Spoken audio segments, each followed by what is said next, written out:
இனி மரணம் உன்னை ஆண்டு கொள்ளாது. ஒரு மரணத்தை ஜெயித்தார். என்ன அது ஆண்டு கொள்ளாதுங்க. பாவத்தை ஜெயித்த அந்த பாவம் என்னை ஆண்டு கொள்ளாது. என் தரித்திரம் ஆண்டு கொள்ளாது. ஒரு ஐஸ்வர்யம் எனக்குள்ள இருக்கிறது. நீ நம்பணும். ஃபர்ஸ்ட் பிலீவ் பண்ணு. ஒரு நல்ல ஒரு எண்ணங்கள் வெளிப்படும் போது நன்மைகள் உன் வாழ்க்கையில நீ காண்ப. உன் குடும்பத்தை குறித்த நன்மையானதை பேசும். கணவனை குறித்த, மனைவி குறித்த, பிள்ளை குறித்த நன்மையானதை பேசு. தேவன் அப்படிலாம் விட்டுற மாட்டார். என் பிள்ளையை அப்படிலாம் விட்டு மாட்டார், கணவனை அப்படிலாம் விட்டு மாட்டார், மனைவியை.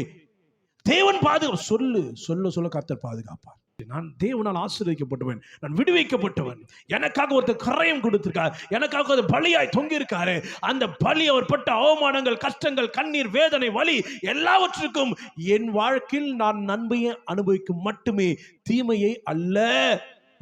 என் வாழ்க்கையில் நான் அனுபவிச்சது இது வரைக்கும் ஆண்டவர் குறித்த நிறைய திட்டங்கள், தரிசனங்களை நான் ஆண்டவரே முடியாதுன்னு ஒரு வார்த்தை சொன்னது கிடையாது. நான் நம்பினேன், நான் இன்னைக்கு செய்யறேன்.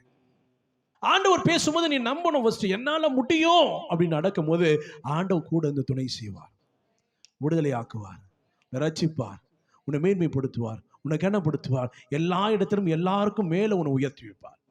நம்பு. ஃபர்ஸ்ட் கெத்செமனே தோட்டத்துல அவர் அழுததன் காரணம், புலம்புவதன் காரணம் நம்ம அழுவதற்காகவும் புலம்புவதற்காக அல்ல, நம்ம சந்தோஷமா இருப்பதற்காக.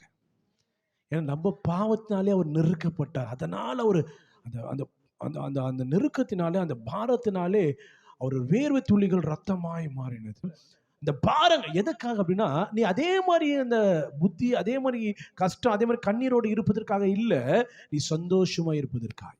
பொய்யான மாயையில விழுந்து போகாத. பொய்யான மாயை உலகத்துள்ளவே நம்புனா நீ கிருபை பூக்கெடுக்கிறாய். தெய்வ கிருபையை நம்பினா அந்த கிருபை உன் சூழ்நிலை மாற்றி